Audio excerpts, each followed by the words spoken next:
Ito, uy boy, Ay, boy. may kakwento ako. Ito, alam na natin yun na to. Siyempre. Alam Tungkol mo, sa lolo niya na naman. ha? Tungkol sa lolo mo na naman yan, oh. Apo, Sige na, kwento mo na yung pag lolo mo. nagpaparonda yung lolo ko to, Oh. isang oras mahigit. Paronda ibon niya. Yung mga kalapati niya. Apo, bilis. Pag nagparonda, isang oras. Apo, Tagal na. Malupit na nga yun. apo. Oh. Wala yan to, yung lolo niya. Mas malupit pa yung ano?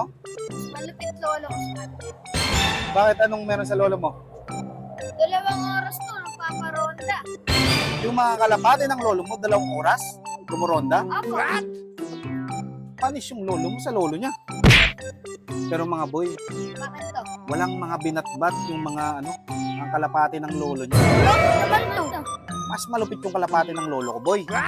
Alam niyo bakit? Naging malupit to. Ilang oras sa'yo? Isang oras to. O, sa'yo. 2 to. Yung sa lolo ko, boy, 4 na oras.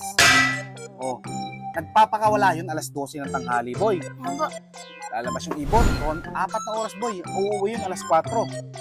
Kasi alas 4 nagpapakain yun, boy. Napakatagal, di ba? Panis yung mga lolo nyo.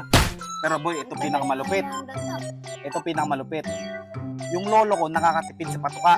Bakit to? Oh, Bakit naman to? alam nyo bakit? Bakit to? Pag uwi ng mga ibon niyang rumonda ng 4 na oras, busog na eh. Ay, bahay lang pala yung kalapati lolo. Ganun talaga.